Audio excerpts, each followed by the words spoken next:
আমি কে? আমি একজন গর্বিত সৈনিক। আমি অজেয়কে জয় করব।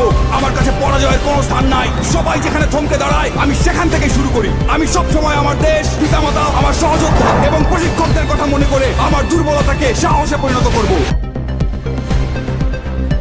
গ্লোবাল ফায়ার পাওয়ার ইন্ডেক্সের তথ্য অনুযায়ী 2024 সালে বিশ্বের সামরিক শক্তির দিক থেকে বাংলাদেশের অবস্থান বর্তমানে 37তম। সামরিক খাত নিয়ে তথ্য সংগ্রহ ও গবেষণা করে বিশ্বের সুপরিচিত এমন একটি প্রতিষ্ঠান গ্লোবাল ফায়ার পাওয়ার প্রতি বছর সামরিক শক্তির বিচার করে একটি তালিকা বা ইন্ডেক্স প্রকাশ করে। এতে বিশ্বে 145টি দেশের সামরিক শক্তির বিচার করা হয়। এ প্রতিষ্ঠানের তথ্য অনুযায়ী 2023 সালে বাংলাদেশের অবস্থান ছিল 40তম। অর্থাৎ গত এক বছরে বাংলাদেশের সামরিক শক্তি ব্যাপকভাবে বৃদ্ধি পেয়েছে। বিগত 2023 ও 24 অর্থ বছরে বাজেট অধিবেশনে তৎকালীন সরকারের পক্ষ থেকে সংসদে জানানো হয়েছিল সশস্ত্র বাহিনীর ক্ষমতা বাড়াতে রাশিয়া, চীন, তুরস্ক, ভারত সহ সমরাস্ত্র শিল্পে উন্নত বিভিন্ন দেশ থেকে অস্ত্র কেনা হচ্ছে। বিমান, tank, surface two air missile system সহ আধুনিক সমরাস্ত্রের কথাও জানিয়েছিল সেই সময়। অস্ত্রের জন্য বাংলাদেশ দীর্ঘদিন ধরেই চীনের উপরে নির্ভরশীল, তবে সম্প্রতি তুরস্ক ও পশ্চিমা কয়েকটি দেশ এই তালিকায় যুক্ত হয়েছে। সুইডেনের স্টকহোম ইন্টারন্যাশনাল পিস রিসার্চ ইনস্টিটিউটের তথ্য বলেছে 2009 থেকে 2023 সাল পর্যন্ত সময়কালে অস্ত্র আমদানিতে বিশ্বে বাংলাদেশের অবস্থান 28তম। বাংলাদেশ সেনাবাহিনীর ভান্ডারে কী ধরনের সমস্ত্র ও যুদ্ধ সরঞ্জাম রয়েছে, সেসব অস্ত্র কোন দেশ থেকে কেনা হয়েছে, এমনকি কোন অস্ত্র ক্রয়ের ক্ষেত্রে কোন বিষয়গুলোকে অগ্রাধিকার দেওয়া হয়, এই সম্পর্কে জানব আজকের এই ভিডিওতে।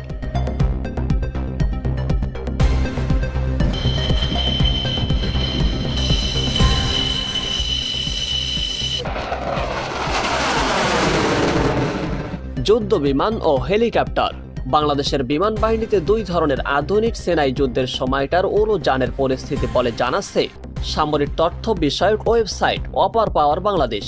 প্রতিবেদন অনুযায়ী বাংলাদেশের বিমান বাহিনীর বহরে প্রায় 212টি বিমান রয়েছে, যেখানে যুদ্ধ বিমান রয়েছে প্রায় 44টি। এর ভিতরে চীনের নির্মিত F-7 যুদ্ধ বিমান রয়েছে প্রায় 36টি, তবে এই মডেলগুলো বেশ কিছুটা পুরাতন হবে। আর সোভিয়েত ইউনিয়নে তৈরি 8টি মিগ-20 লাইন রয়েছে বহরে। এছাড়াও আছে 14টি ইয়াট, 130টি বিমান যেগুলো প্রশিক্ষণের কাজে ব্যবহৃত হলেও হালকা আক্রমণ চালানোর উপযোগী। এই বিমানগুলো রাশিয়া থেকে কিনে আনে বাংলাদেশ বিমান বাহিনী। তাছাড়াও চীনের FT-7 প্রশিক্ষণ যুদ্ধ বিমান, যুক্তরাষ্ট্রের লাফহেডের 2টি সিরিজের কৌশলগত বিমানও আছে বাংলাদেশ বিমান বাহিনীতে। বিমান বাহিনীর বহরে হেলিকপ্টার রয়েছে প্রায় 73টি। এর মধ্যে রাশিয়ার MI সিরিজের 36টি হেলিকপ্টার রয়েছে। এর মধ্যে যুক্তরাষ্ট্রের নির্মিত সেসনা বেলের বিভিন্ন মডেলের হেলিকপ্টার আছে প্রায় 24টি।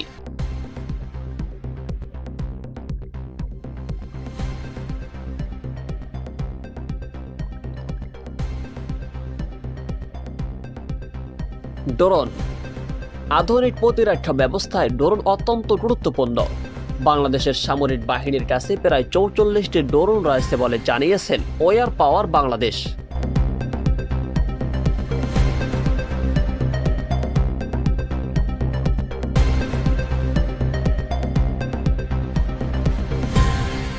সাবমেরিন ও যুদ্ধ জাহাজ। বাংলাদেশ নৌবাহিনীর কাছে সাবমেরিন রয়েছে 2টি, তবে এই 2টি চীনের তৈরি। 2017 সালে এগুলো নৌবাহিনীতে যুক্ত হয়। ওয়ার পাওয়ার বাংলাদেশে এই সাবমেরিনগুলোকে অ্যাটাক সাবমেরিন হিসাবে উল্লেখ করা হয়েছে। এগুলোতে আক্রমণের জন্য টর্পেডোর পাশাপাশি নৌমাইনও ব্যবহার করা যায়। এছাড়া গ্লোবাল ফায়ার পাওয়ার অনুযায়ী বাংলাদেশের নৌবাহিনীর কাছে সব মিলিয়ে নৌযান রয়েছে প্রায় 117টি। এর মধ্যে 60টি ফ্রিগেট বা রণতরী আছে বাংলাদেশের, সাথে আরও রয়েছে 6টি করভেট যুদ্ধ জাহাজ। ফ্রিগেটগুলোর 4টি নির্মাতা চীন, 2টির যুক্তরাষ্ট্র আর 1টি হল দক্ষিণ কোরিয়ার। করভেট জাহাজগুলোর মধ্যে 4টি চীনের ও 2টি যুক্তরাজ্যের। ট্যাঙ্ক, কামান এবং multiple rocket launcher. Global fire পাওয়ারের তথ্য বলেছে বাংলাদেশের সামরিক বাহিনীর কাছে রয়েছে প্রায় 320টি ট্যাঙ্ক। ওয়ার পাওয়ার বাংলাদেশ থেকে জানা গিয়েছে এর মধ্যে অন্তত 281টি রয়েছে চীনের তৈরি। সবথেকে বেশি আছে টাইপ 59 দুর্জয় ট্যাঙ্ক। 2014 থেকে 2019 সালের মধ্যে চীন থেকে কিট সরঞ্জাম এনে ট্যাঙ্কগুলোকে আরও আধুনিকীকরণ করা হয়েছে। এছাড়া আর্মোর্ড পার্সোনাল ক্যারিয়ার বা APC রয়েছে বিভিন্ন ধরনের। সাবেক সোভিয়েত ইউনিয়ন, যুক্তরাষ্ট্র এবং তুরস্কের তৈরি এপিসি ব্যবহার করেছে বাংলাদেশ সেনাবাহিনী। এছাড়া বাংলাদেশ সামরিক বাহিনীর কাছে সব মিলিয়ে প্রায় 464টি কামান রয়েছে বলে জানিয়েছেন গ্লোবাল ফায়ার পাওয়ার।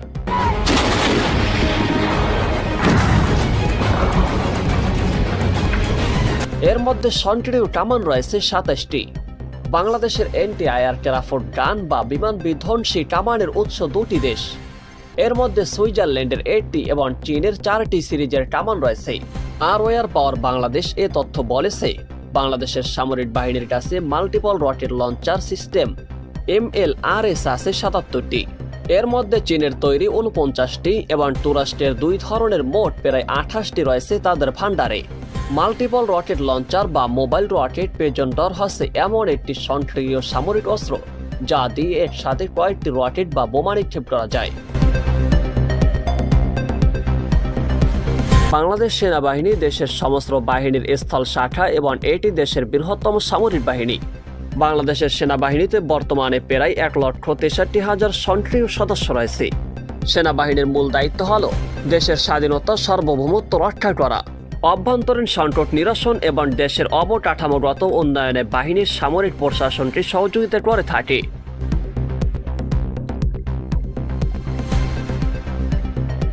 তবে বর্তমান সেনাপ্রধানের নাম হল জেনারেল ওয়াকারুজ্জামান।